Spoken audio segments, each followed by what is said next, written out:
Морнинг, Пловдив! Днес сме в Университет по хранителни технологии Пловдив, където, както виждате, аз вече съм по екип, поработил съм малко, поне час съм тук, където ще проследиме в департамент хляб и сладкарски изделия.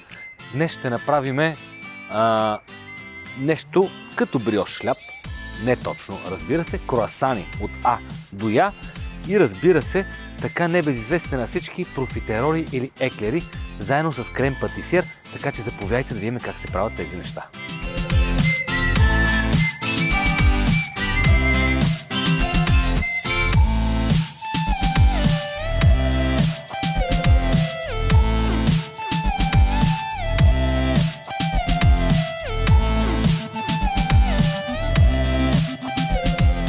Това сега ще си го загреем леко.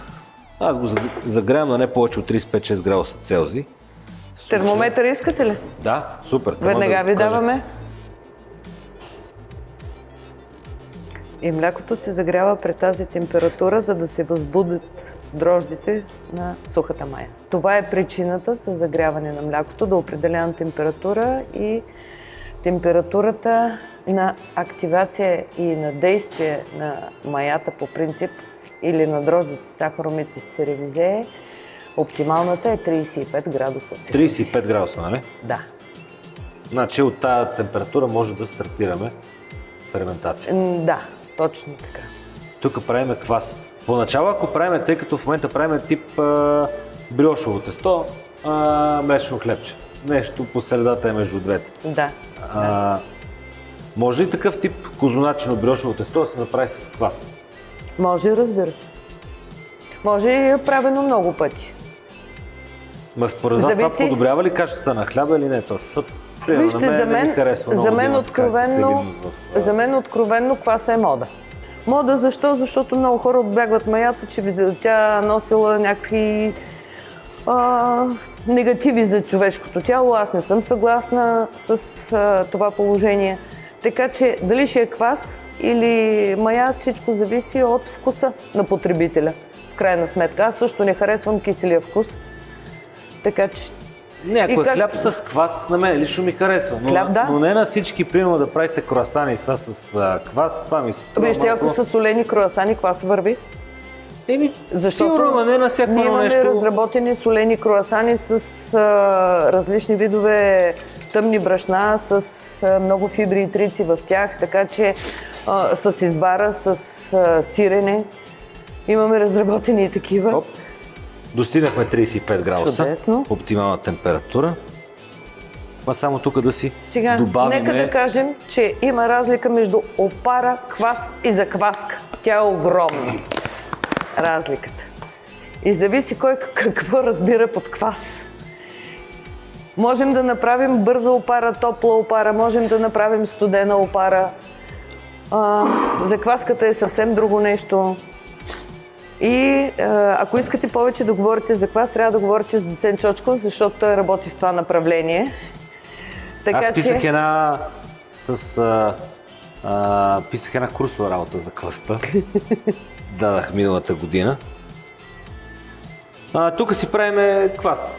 Класическото общо количество брашно, което имаме, слагаме малко брашно и малко тук си правим предфермент, ако питате мене.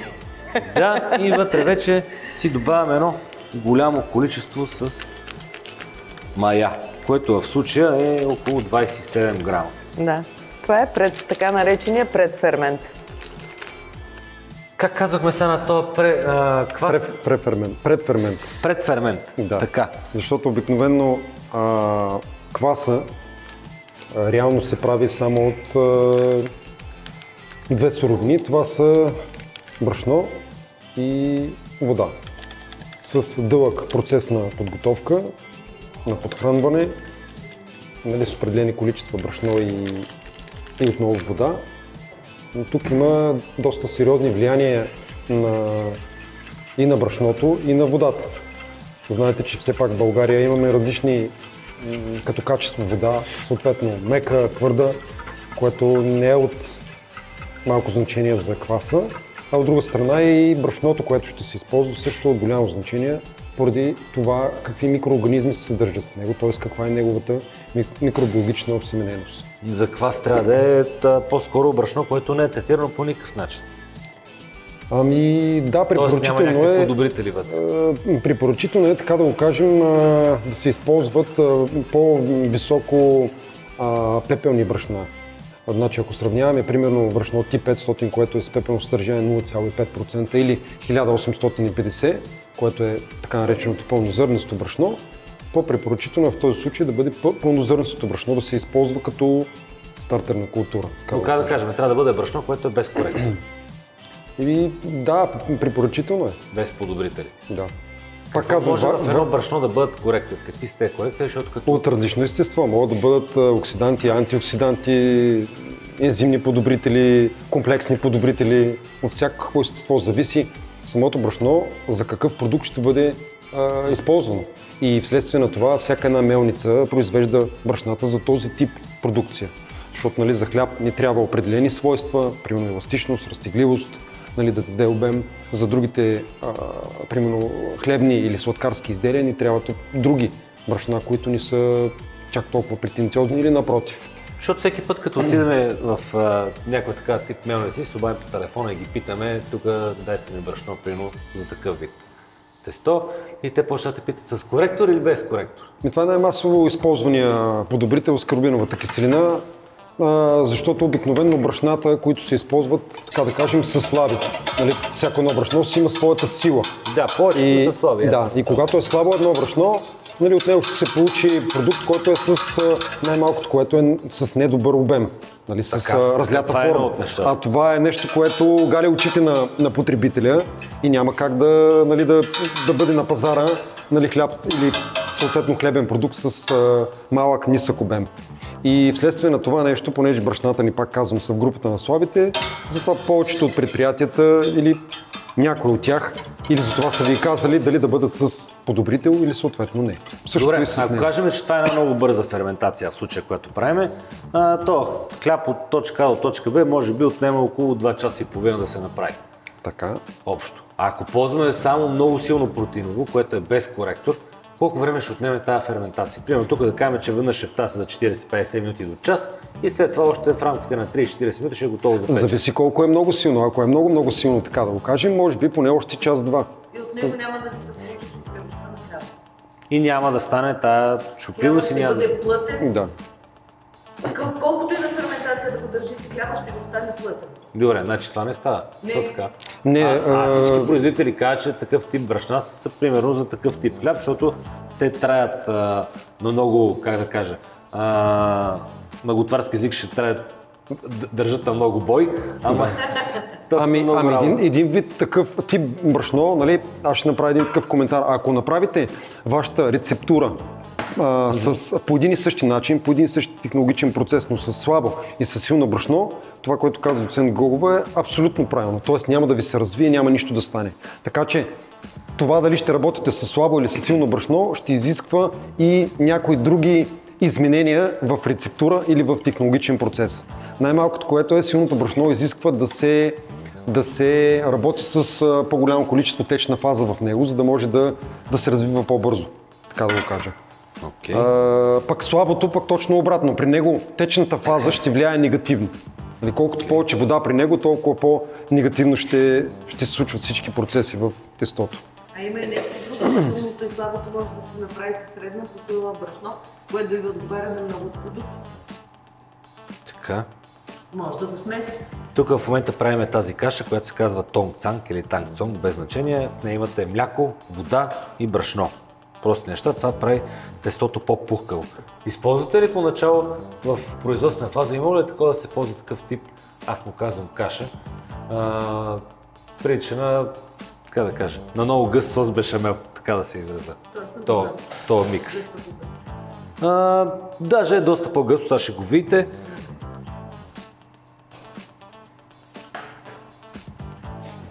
Да ми дадете една бъркалка. Викам, защо ти е при условие, че на мен ми трябва бъркалка. Като взе да бърка, миксъра нищо не представлява. Взе да бърка? Схванах се, как да се казва. Това са работили не май. Не, в момента не, нали го изключим. Даже като го пуснете, мисля, че Аз му дадах он. тук, после на function. От он отивам на function. Да. Чакай се. Така. Да. Добре. И сега сме на макс. Добре, разбрах. Ако искаш, може да намалиш малко температурата, да. Не съм щях да имам тук с Осен Чочков един час. Много ми се искаше да правя круасани на мене и някакви други неща.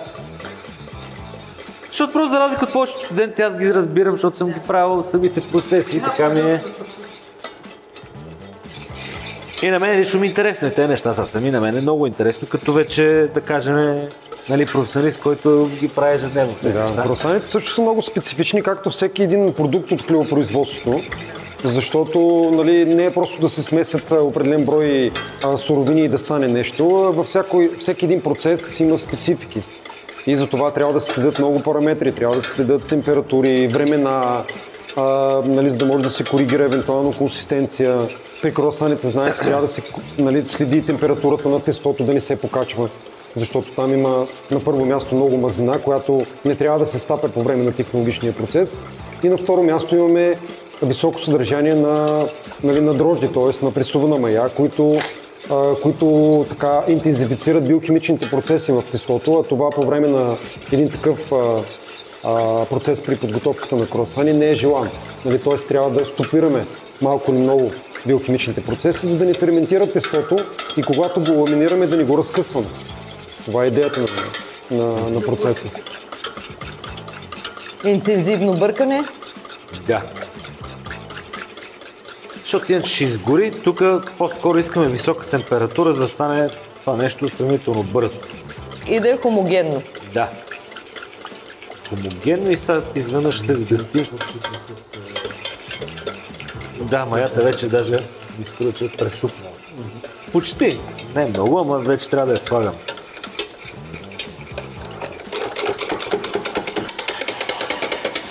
Хоп.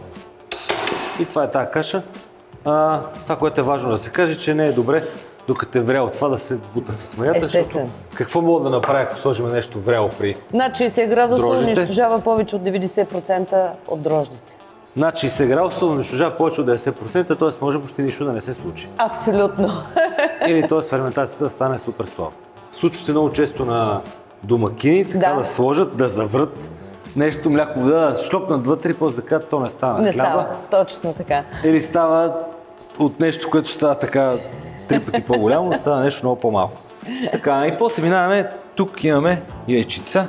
В случая ще бъдат около 3 броя яйца с жълтък.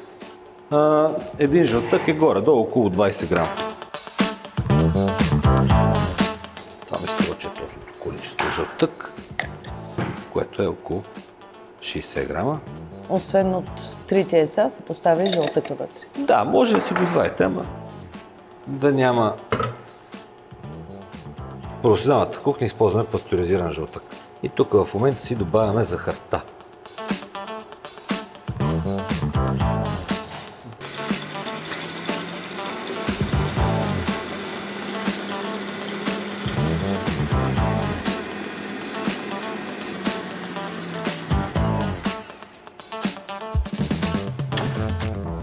Така, следващата стъпка е да си добавим самия префермент вътре. Така. И тук в момента си вкарваме цялото количество брашно. Слабото брашно. Аз лично го слагам наведнъж. И силното брашно с в случая около 10 на грама сол. Това е така наречената корекция на брашно.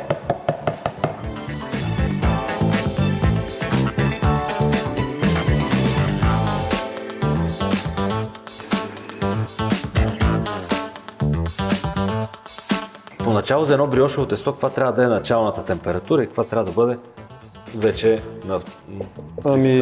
Според мен, тук малко, как да кажа, в момента правим хляб с вас, иначе един бриош според мен трябва да бъде с сравнително по-висока температура, от порядъка на поне 28-30 градуса.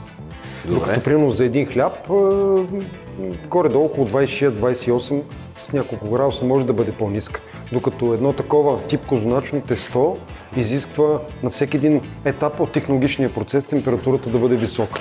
Така че оттам се стартира, т.е. от началната температура на тестото, която да е сравнително висока и на всеки един следващ етап от процеса хубаво е да бъде с няколко градуса по-висока.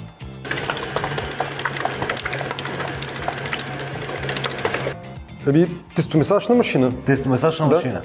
Само че с малък капацитет. Супер. Този тип замесване наподобява замесването на ръце. Защото това са едно-два работни органа, които сега ще видите как месят се едно-две ръчички.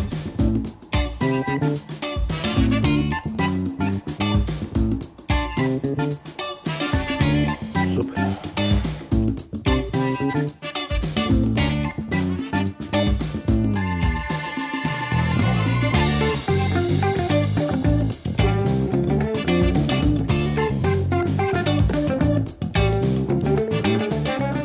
По принцип, златно правило в хлебопроизводството е, че когато имаме белтъчните вещества, обуславят еластичността на хляба. Докато нишестето и триците обуславят пластичността на хляба. И именно глиадина и глутелина правят глутена на хляба. Това са вид белтъци. Така че именно за това в момента търсим не голяма еластичност, защото ако направим голяма еластичност, няма да има добра шупливост във вашия хляб. И тази мазнина спомага да нямаме тази голяма еластичност, за да може порите да си шуплите, да се отворят както трябва и да имаме добра шупливост. Добре, тогава при козуна какво търсим? Да имаме т.е. добре развита глутенова стена, т.е. да имаме глутенов скелет, да. Точно. Не търсим шупливост, там търсим всичко да е на влакна. Още повече, че ако козунака не се меси така, а само се издърпва и се пуска, тогава още повече се развива тази ясно, добре. влакнеста структура, да я наречем.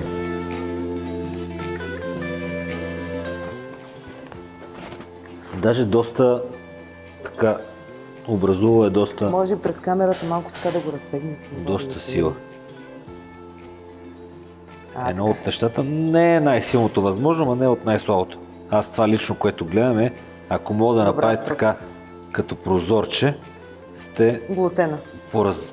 Сгънала е глутена. Имаме. Това, ако беше само от слабото, никога не мога да го направите. Верно е.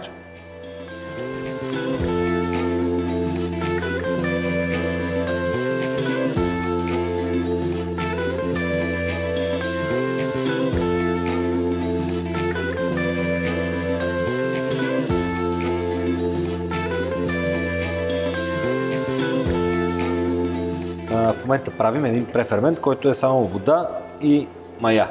В случая ползваме прясна мая.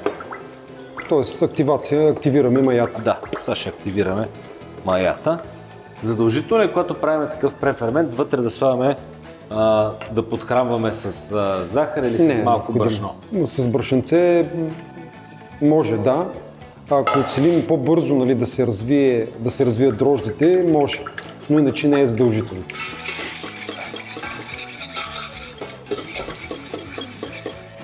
Имаме брашно, в случая 250 грама, 30 грама захар имаме, което на 250 грама брашно, какво ще рече 30 грама захар?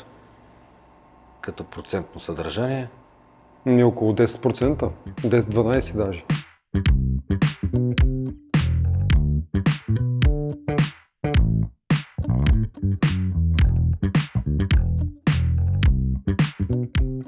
Солта е на половината на захарта, т.е. глупост, 5 грама е солта. 5 грама, значи това са 2%.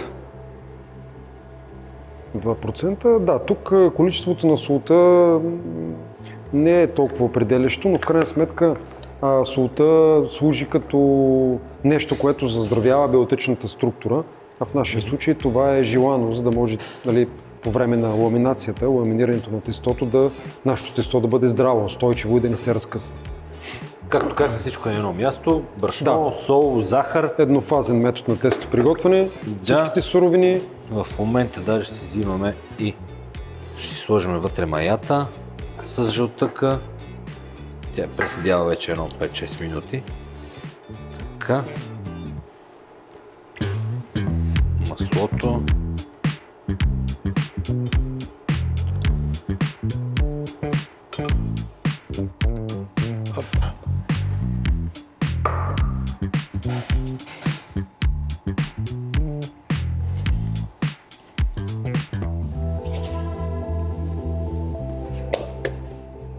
така, много бързо става на тесто и сега тук на работния под леко ще го доумесим.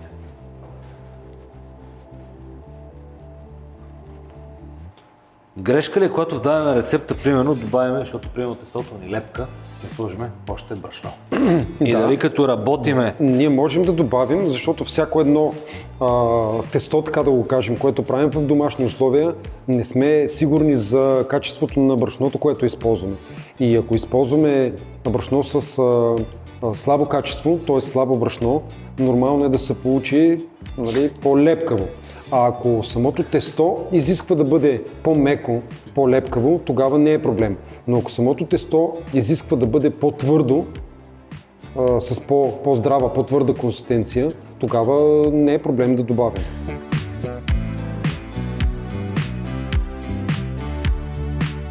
Тъй като има няколко фази на премесване, което премесване просто го връщаме наобратно и пак към средата. Утре или пак го правим на топка, това се случва 2 пъти. За какво се прави това?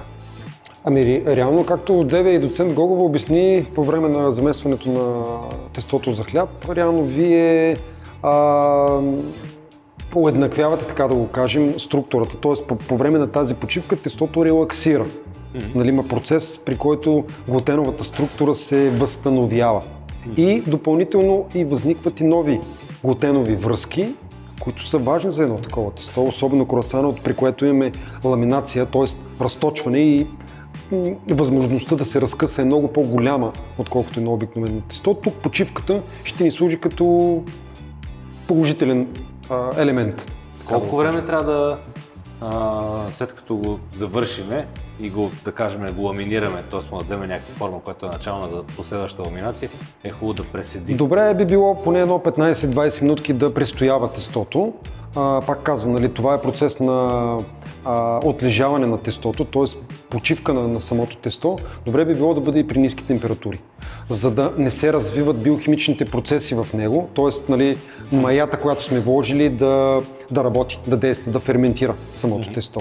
А да го поддържаме в едно такова състояние, в което ще бъде не толкова развито, за да можем, нали, отново при ламинирането да ни го разкъсваме. Но добре би било след всяко едно преместване наистина да имаме почивка, т.е. да възстановим глутеновата структура. Идеята на ламинирането е да разточим. Така хубаво би било разточването да става по-етапно.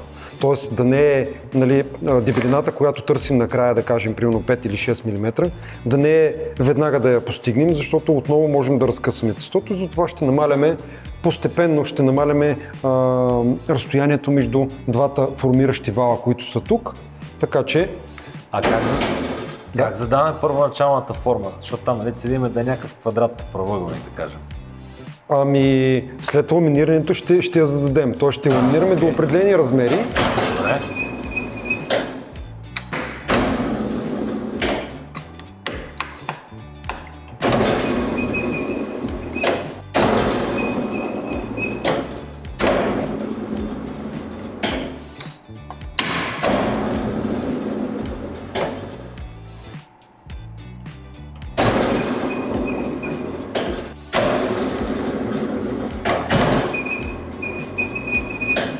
Ето това е горе-долу като количество, като дебелина, нали? Добре. И мазнината, която предварително сме подготвили, вече можем да я вградим тук. Добре. В структурата. Един квадрат да ни съдат и после какво правиме? Опитваме се това нещо, придърпвайки така всички краща, много хубаво вътре да вградим маслото. Ако го правиш вкъщи, като гледаш да не късаш тестото, да? Това е задължително. И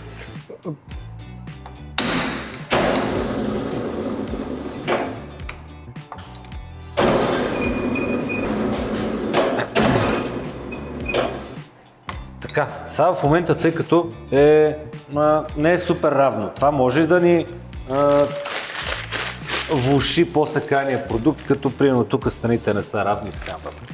Да го оставим това нещо да си почива в градина. За, да кажем, час. Пример. Може и по-бързо.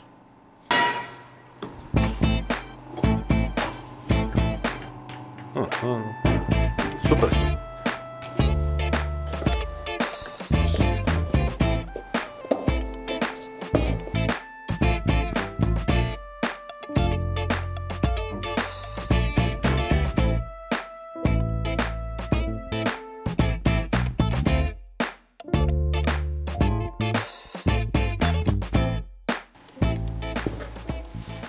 образуват се ферментация. Така, и после вече почваме да си мериме питки на по 100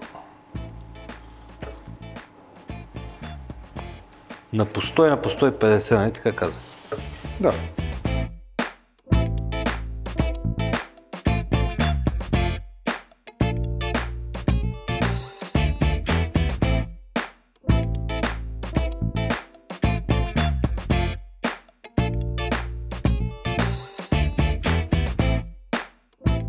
Това ще го правим във форма на франзелка. Аз лично, и не само аз, и повечето, които правят франзели, първо се прави една такъв тип правоъгълник, след което това цялото нещо се навива, ето така на хоп.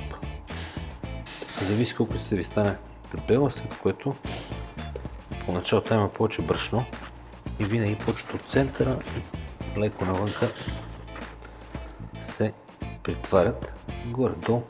Като цяло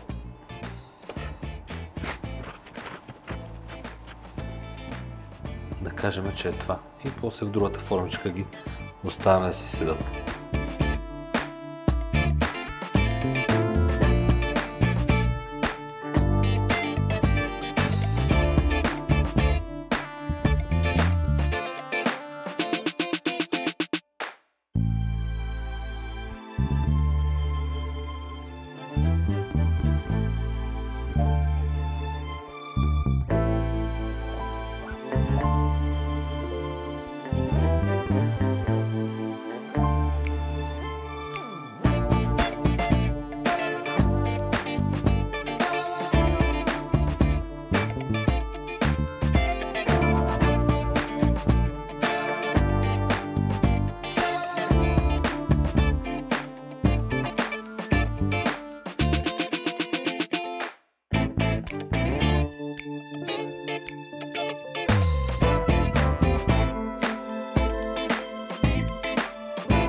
Ламинираното тесто се загъва този път на 4 до средата и после затваряме пакета отново. Супер, и го оставяме да почине. И го оставяме отново в хладилника да почива.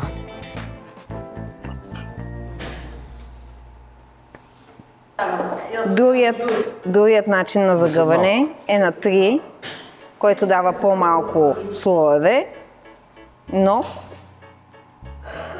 пак се работи на практика.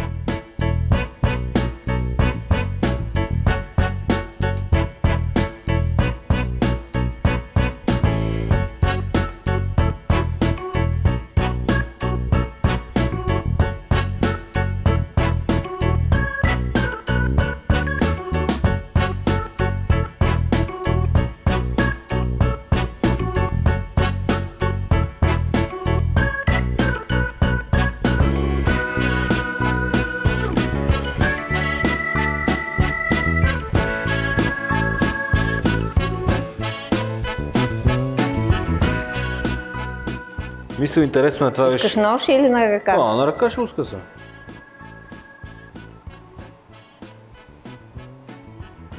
Така като ни се връща хляба, какво ще рече това? Че има достатъчна еластичност на средината. А в момента имаш и мекота на коричката, защото го намаза с масло, докато беше горещо. Иначе, ако нямаш и намазване след изпичането, ще да бъде твърда и хрупкава кората.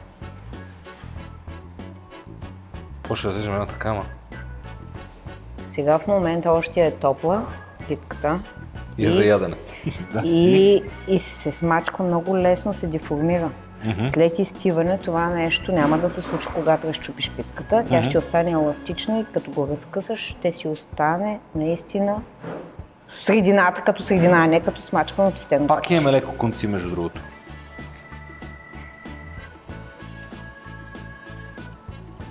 Вкусно. В момента шеф Мими Генчев ще прави уразмеряване за формиране на круасаните. Да. Ако са малки на 8, ако са големи на 15. Нали така, шеф Мими Генчев? Да, аз на 8 почнах. Да, значи от малките круасани ще бъдат.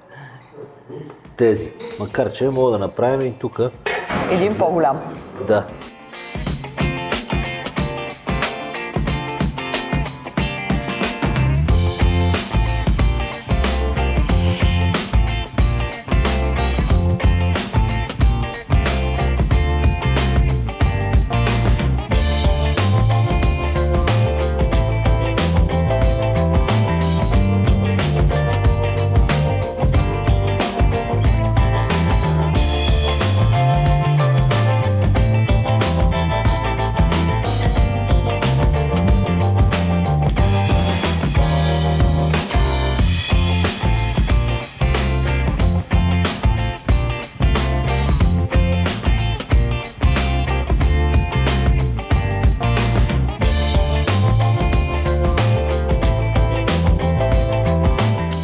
Размеряваме си продуктите за еклери, профитероли и така нататък.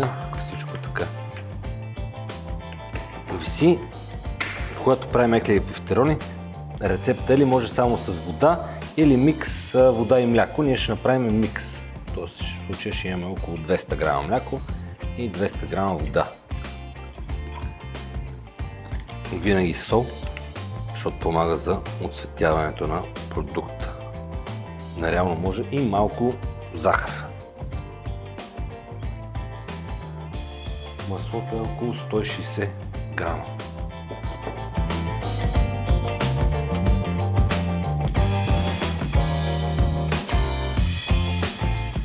Около 8 яйца. 80 грама силно. И около 240 грама ще сложим слабо брашно.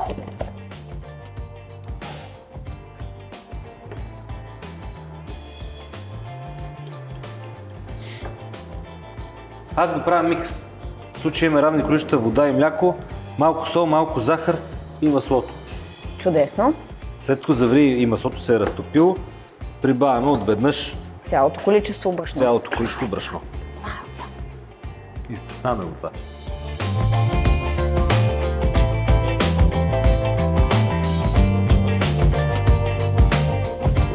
Непрекъснато да разбърквате без спиране и да се образува едно здраво тесто, което да се отлепя от стените на съда. Какво се случва в момента вътре в процеса на попарването? Слагате едно студено брашно в гореща течност. Започва мигновено набъбване на глутеновите белтъчни вещества. Защо? Защото те поемат още докато е на студено. Ясно, колко При по-ниски температури поемат водата, навлиза в структурата на белтъка набъбва. Иска да образува глутенова структура, обаче много бързо се повишава температурата на цялото тесто. И започва да денатурират белтъчните вещества. В този момент обаче... Какво ще рече, че денатурират? Денатурират, разграждат се.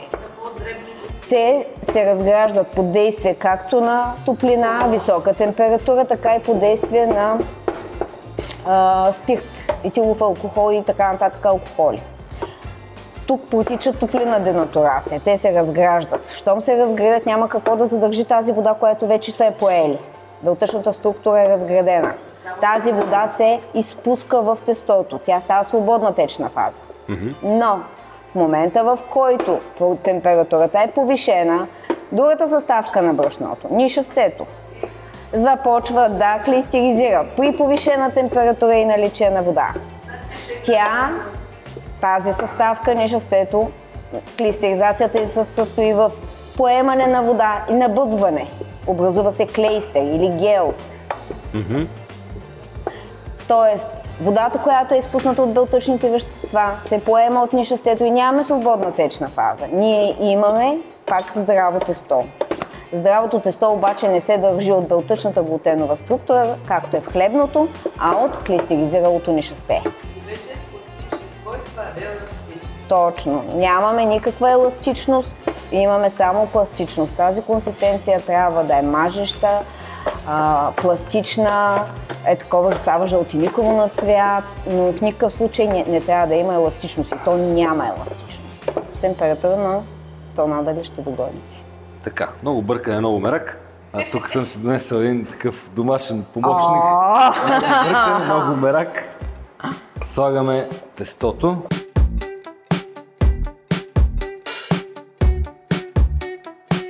Тук ще направим нещо, което се казва краклин. Краклина е нещо, което слага отгоре на еклите на профитеролите, което прави една така като хрупкава структура отгоре и ги прави много приятни на вид. Много е просто за правене, всичко е в равни пропорции. Имате 60 грама захар, 60 грама брашно, 60 грама масло.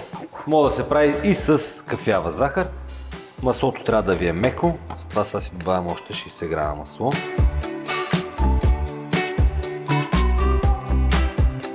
Доста елементарно тесто. Това, което не сме сложили е една-две щипки сола, ако имате да ги сложите. Там и сме готови с това нещо. После го слагаме между два листа хартия за печене и го разтиваме на да кажем, рамките на половин милиметър. След това с ринки зарязваме и си слагаме отгоре на. Значи, за пареното тесто брашното трябва да е възможно колкото може по-силно. С повече белтъчни вещества, с по-голямо количество глутен и той да е силен. Поне средно силен като качество.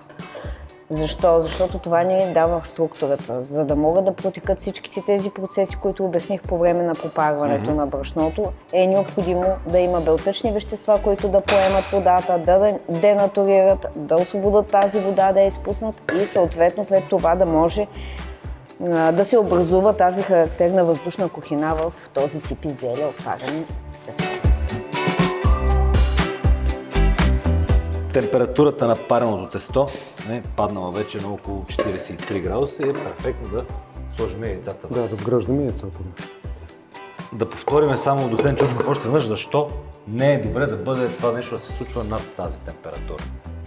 Защото всичко определя денатурацията на белтъка. Денатурацията на белтъка се случва при температури, които са над 60 градуса и след попарването на брашното, реално температурата е дори 90-100 градуса. И веднага, след като запарим брашното, получим тази, аз се наричам хомогенна каша или маса, не е добре да се вгражда директно на яйцата, трябва да се остави да се охлади. След което вече да ги вградим и да получим тесто, което е с температура около 40 градуса. А защо е важно яйцата да се слагат едно по едно, да се влагат? Ами за да могат поетапно да се вграждат в структурата и да не се, така да го кажем, да се оводни, да не се вдигне прекалено влажността.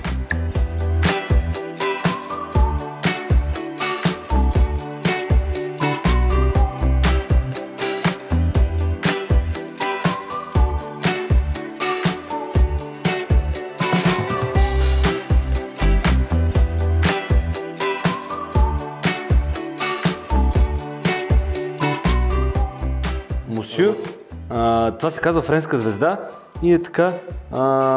Сега ще обясня защо е добре, пък те преподаватели ще кажат дали ми е правилно мисленето. Ама аз знам защо се получава чисто от готварска гледна точка. Когато има, сега ще покажем примерно един еклер.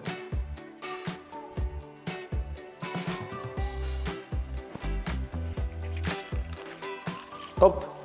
Това за мен е една така добра дължина за френско еклерче. Мога да ги печете и на силиконови. Когато има това набрездяване отгоре, което прави тази звезда, става много равномерно издигането на продукта нагоре и всички стават в униформена, формата става еднаква. До когато, ако го правите примерно без накрайник или с равен накрайник, стават такива по, как да кажа, на всички посоки могат, което не са грозни, но това зависи от вас дали как искате да изглеждат самия продукт. И разликата между еклер и профитерол, че профитеролата е просто едно кръгче. И сега отгоре на профитеролите ще сложим тестото, имам чувство, че ни е супер. сигурно от температурата от 45 градуса. И има още една друга форма, която правят французите и тя е свързана с едно състезание, което се казва Париж до Брест и те са във формата на кръгче, като даже може да се повтори. И после отгоре примерно ще нахвърляме ядки. Може да се филирни бадеми по желание. Сега този начин на формиране на изделията не е лош, но начинът на изпичане на различните като форми и като маса изделия е различен. Добре би било различните форми да са в различни тави, за да може да се реагира по различно време да се изваждат от пещта най-малкото.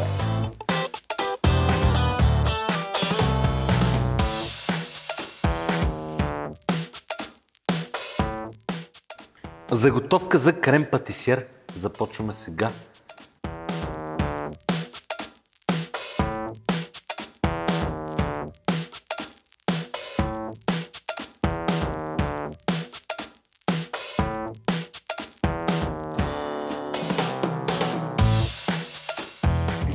Така, те си ги връщаме, това си го сваляме, така, къде отиде бъркалка. Значи тук имаш нишесте и пудра захар. Да. Нишесте, но обикновена захар и жълтък. Тук е важно първите 50-100 мл да са бавно и после вече мога да наливате идеята да се темперират яйцата.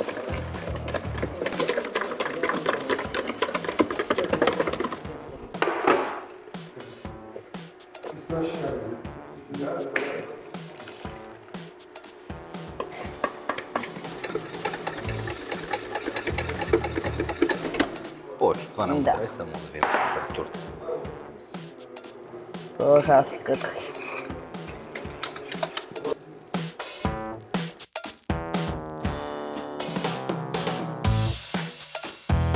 Как изглежда са крем.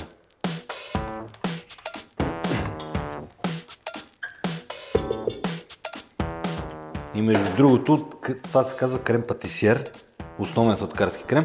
Към него ще добавим меко масло на стайна температура.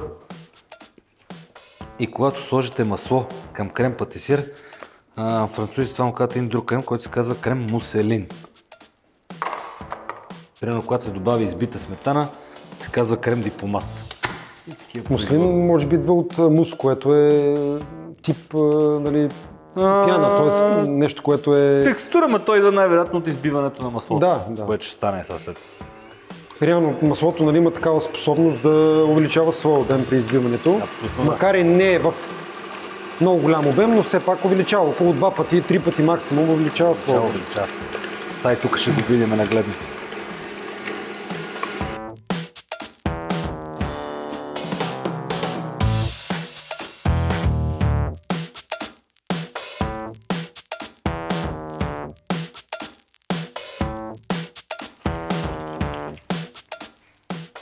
Това е същността нали, на пареното тесто, да получим тази кухина, която да запълним с сладкарски крем.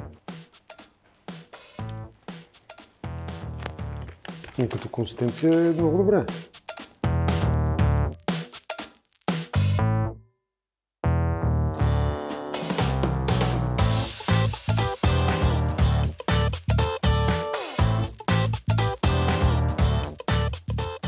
Като цяло аз смятам, че се получи един много добър, интензивен ден, в който Супер, доцент Чочков. Това, което направихме, беше... Много приятно беше. На мен също. Си прекарахте от 8 до 8:30 до 5.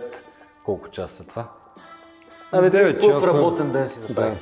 Да. Надявам се и вие да сте доволни от това, което направихме. Аз също видяхме и позитиви и негативи. Да, имаше... така че... Имахме нужната терминология даже, интересни неща научихме, градуси, така че успяхме да съчетаем теория с практика. Абсолютно, и аз така сметам. Перфектно. За още такива видеа, последите канала ни.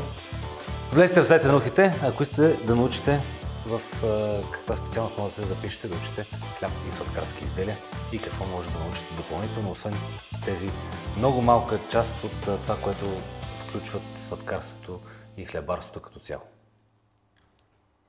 Благодаря още един път. И аз благодаря.